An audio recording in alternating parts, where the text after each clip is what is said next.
जब तुम सब कुछ दे दो और बदले में बस अनदेखा किए जाने का नोटिफिकेशन मिले, तो जान लो कि तुमने गेम के गलत नियम पढ़े हैं। क्या तुम्हारी हिम्मत है उस सच को सुनने की जो तुम्हारे गुस्से को शक्ति में बदल देगा, जो तुम्हें उस पुरुष में ढालेगा जिसे छोड़ने का सवाल ही नहीं बल्कि पाने की तड़प पैदा होती है। यह वीडियो उनके लिए नहीं है जो मिथकों से डरते हैं, यह उनके लिए है जो टूटकर फिर से किसी लौह खंभे की तरह खड़ा होना चाहते हैं। ज्यादातर पुरुष एक भ्रम के पीछे पूरी जिंदगी दौड़ते रहते हैं। वे यह मानकर चलते हैं कि अगर किसी स्त्री का प्यार, उसकी स्वीकृति मिल जाए तो जीवन सार्थक हो जाएगा। पर वास्तविकता यह है कि इस दौड़ में वे खुद को, अपना फोकस, अपना गौरव, सब कुछ गंवा बैठते हैं। नतीजा या तो टूटा हुआ दिल या फिर एक ऐसा संबंध जहां उनकी अस्मिता धीरे धीरे घुलती रहती है। और यह कोई नया दृश्य नहीं है। करीब 2 शताब्दी पहले एक विचारक आर्थर शोपेनहावर ने स्त्री के स्वभाव के बारे में कुछ ऐसी सच्चाइयां लिखीं जो आज भी उतनी ही प्रासंगिक हैं। समस्या यह है कि ज्यादातर पुरुष उन्हें स्वीकार नहीं कर पाते क्योंकि वे कड़वी हैं और हमारे बचपन से पढ़े गए रोमांटिक सपनों को चकनाचूर कर देती हैं। पर अगर तुमने इस सत्य को ग्रहण कर लिया तो सिर्फ रिश्तों में ही नहीं बल्कि पूरे जीवन में नियंत्रण पा सकते हो। शोपेनहावर के अनुसार वह चीज जो पुरुष को सबसे गहरा धोखा देती है वह है प्रेम का मोहक भ्रम। हम सोचते हैं कि जब हमें किसी के लिए आकर्षण महसूस होता है तो वह कोई आध्यात्मिक जुड़ाव है, लेकिन हकीकत यह है कि वह एक जैविक चाल है, एक रासायनिक माया जिसे प्रकृति ने केवल एक उद्देश्य से रचा है, प्रजनन। जब तुम किसी के प्रति पागलपन महसूस करते हो तो वह तुम्हारा दिल नहीं, तुम्हारा मस्तिष्क एक अदृश्य कैलकुलेटर की तरह उसकी उर्वरता, उसकी शारीरिक संरचना और आनुवंशिक लाभ का आकलन कर रहा होता है। और रोचक बात यह है कि स्त्री की प्रणाली भी ठीक ऐसे ही काम करती है, बस उनकी प्राथमिकताएं भिन्न होती हैं। वे हैसियत, सुरक्षा और प्रभुत्व से आकर्षित होती हैं। इसीलिए शोपेनहावर ने लिखा कि प्रेम हर मानवीय प्रयास का चरम लक्ष्य है। उनका आशय था, प्रेम एक जाल है, एक रासायनिक उत्तेजना जो तब तक चलती है जब तक उसका उद्देश्य पूरा नहीं हो जाता। अब स्वयं से पूछो, कितने पुरुष हैं जो किसी के लिए सब कुछ त्याग देते हैं, खुद को मिटा देते हैं और फिर वही व्यक्ति बिना किसी पछतावे के उन्हें छोड़ जाती है। ऐसा इसलिए होता है क्योंकि प्रकृति का यही नियम है। स्त्रियां पुरुष से उनकी निष्ठा से नहीं बल्कि उनकी उपयोगिता से बंधती हैं। अगर तुम उन्हें हैसियत, सुरक्षा या एक उच्च मूल्य वाली छवि नहीं दे सकते तो तुम्हारी निष्ठा का कोई अर्थ नहीं। वे तर्क या न्याय से नहीं, वृत्ति और भावना से संचालित होती हैं। इसलिए तुम चाहे जितने अच्छे बन जाओ, अगर तुम्हारे भीतर वह अदृश्य उच्च मूल्य का संकेत नहीं है तो तुम सिर्फ एक विकल्प रहोगे, प्राथमिकता नहीं। यही कारण है कि अच्छे लड़के अंत में अकेले रोते हैं और वे जिनका एक अलग ही आत्मविश्वास है हर जगह मौजूद रहते हैं, क्योंकि यह एक खेल है और इस खेल में वह पुरुष जो सोचता है कि प्रेम को ईमानदारी से जीता जा सकता है वह शुरुआत से ही हारा हुआ है। शोपेनहावर ने कहा था, प्रेम पाने के लिए केवल सही होना काफ़ी नहीं, चतुर होना आवश्यक है। यही वजह है कि स्त्रियां उन्हें चाहती हैं जो उनकी सख्त ज़रूरत नहीं बनते और उन्हें छोड़ देती हैं जो उनके लिए सब कुछ कर देते हैं, क्योंकि जीव विज्ञान का एक नियम है, जो सदैव उपलब्ध है उसका मूल्य गिर जाता है। प्रेम एक सौदा है, भावना का नहीं, वृत्ति का। औरतों की रुचि अक्सर तब तक बनी रहती है जब तक वे किसी पुरुष को पूरी तरह जीत नहीं लेती, और जैसे ही वह उसे पा लेती हैं रुचि कम होने लगती है। शोपेनहावर ने इसे प्राप्ति का दुख कहा।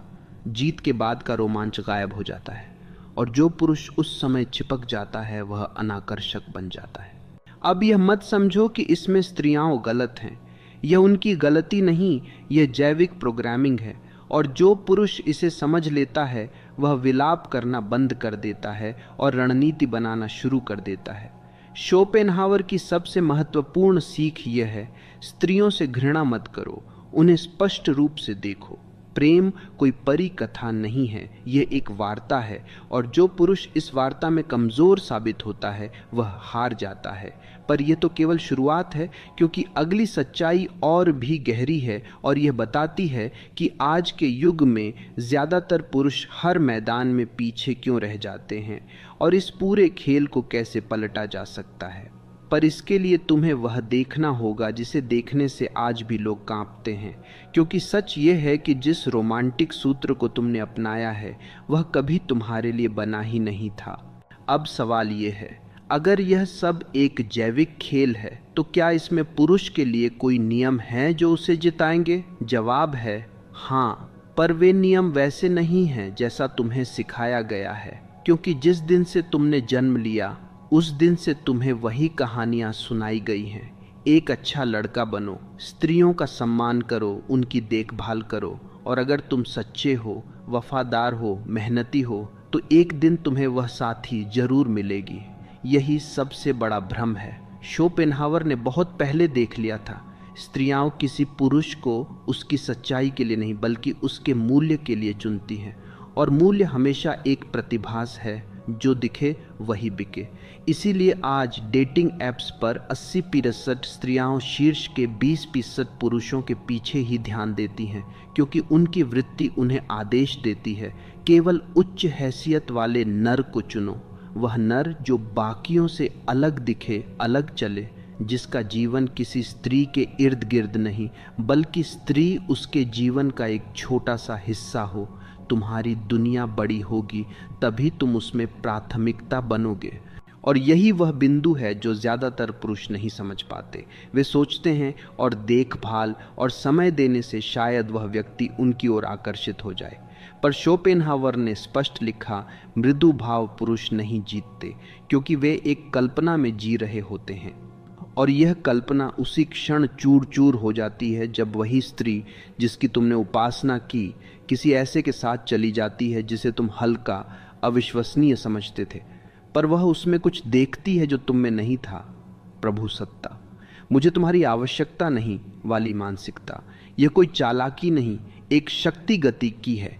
जब तुम किसी को अपनी प्राथमिकता बना देते हो और वह तुम्हें सिर्फ एक विकल्प समझता है तो संतुलन हमेशा उसके पक्ष में रहेगा। इसीलिए शोपेनहावर ने प्राप्ति का दुख की बात की। जैसे ही कोई स्त्री किसी पुरुष को पूरी तरह पा लेती है और वह पुरुष उसे प्रभावित करने के लिए खुद को खो देता है, उसका आकर्षण समाप्त होने लगता है और तुम सोचते रह जाते हो, मैंने तो सब कुछ किया, फिर भी वह क्यों चली गई? वह इसलिए गई क्योंकि उसने तुम्हें जीत लिया था, और जीत के बाद जीव विज्ञान कहता है अब अगले की तलाश करो। और यही वह खेल है जिसे तब तक नहीं समझ सकते जब तक तुम यह मानते रहोगे कि प्रेम कोई स्थायी पुरस्कार है। क्योंकि शोपेनहावर ने कहा, स्त्रियां दुर्बल नहीं होती, वे सहज रूप से रणनीतिक होती हैं, और इस रणनीति की सबसे खतरनाक बात यह है कि वह दिखाई नहीं देती, क्योंकि स्त्रियां खुले युद्ध में नहीं लड़ती, उनका वास्तविक हथियार है भावनात्मक प्रभाव। वे हावी नहीं होती, वे वास्तविकता को मोड़ देती हैं। वह तुम्हें ऐसा महसूस करवाती हैं कि जो तुम कर रहे हो वह तुम्हारा ही विचार था। इसीलिए आज के पुरुष अक्सर भ्रमित रहते हैं। उन्हें लगता है सब ठीक चल रहा है, पर वास्तव में वे हर परीक्षा में असफल हो रहे होते हैं। उन्हें पता ही नहीं चलता कि कब उन्होंने समर्पण की परीक्षा खो दी, कब अपना ढांचा तोड़ दिया, कब आवश्यकता से अधिक निवेश कर दिया। और जब तक उन्हें समझ आता है तब तक वे भावनात्मक रूप से सूख चुके होते हैं और स्त्री की रुचि समाप्त हो चुकी होती है। शोपेनहावर ने इसे दुर्बल की विजय कहा। जो कमजोर दिखता है वही वास्तव में सबसे अधिक नियंत्रण रखता है। इसीलिए जब कोई स्त्री रोती है, दोषारोपण करती है, स्नेह रोक देती है या तुलना करती है, तो वह सब यादृच्छिक नहीं होता। वह एक अवचेतन रणनीति होती है ताकि वह देख सके तुम कितने स्थिर हो, कितने जमीन से जुड़े हो। और अगर तुम हर बार डगमगा गए, हर बार खुद को बलिदान कर दिया, तो तुमने सिद्ध कर दिया कि तुम इस खेल को समझते ही नहीं। इसलिए जब कोई पुरुष कहता है स्त्रियां बदल गई हैं, तो सच ये होता है कि स्त्रियां नहीं, तुम्हारी समझ नहीं बदली। और वे पुरुष जो अब भी यह सोचते हैं कि समर्पण ही सब कुछ है, वे धीरे धीरे इस प्रणाली के अवैतनिक मजदूर बन जाते हैं। वे एक सिम्युलेशन बन जाते हैं, एक भावनात्मक एटीएम। क्योंकि शोपेनहावर ने बहुत पहले कह दिया था, स्त्री के प्रति प्रेम प्रेम नहीं है, वह एक सशर्त आदान प्रदान है। और अगर तुम्हारा मूल्य गिरता है, चाहे धन में, हैसियत में या आत्मविश्वास में, तो यह आदान प्रदान रद्द हो जाएगा और तुम यही कहते रह जाओगे, मैंने तो सच्चा प्यार किया था। पर वह सच्चा प्यार नहीं था, वह केवल एक जीवित रहने की युक्ति थी जिसे उसकी जैविक वृत्ति चला रही थी। और जब तक तुम इसे नहीं समझोगे तब तक हारते रहोगे। इसलिए आज का पुरुष अगर वास्तव में आगे बढ़ना चाहता है तो उसे यह खेल समझना होगा, और यह भी कि यह खेल सिर्फ जीतने के लिए नहीं बल्कि खुद को खोने से बचाने के लिए है। अब सवाल यह है, अगर यह सब कुछ इतना गहरा, इतना जाल जैसा है, तो कोई पुरुष इससे बाहर निकल कैसे सकता है? क्या कोई रास्ता है कि तुम इस मोह, इस भ्रम, इस आकर्षण से स्वयं को मुक्त कर सको? तो जवाब है हाँ, रास्ता है, पर वह सरल नहीं है। वह रास्ता आत्मनिर्माण से होकर गुजरता है, खुद को पुनः गढ़ने से।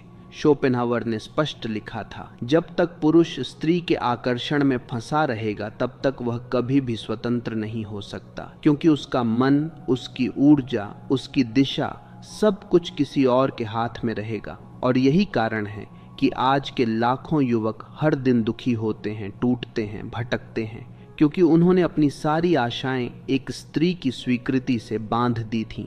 पर वह स्वीकृति कभी स्थायी नहीं होती।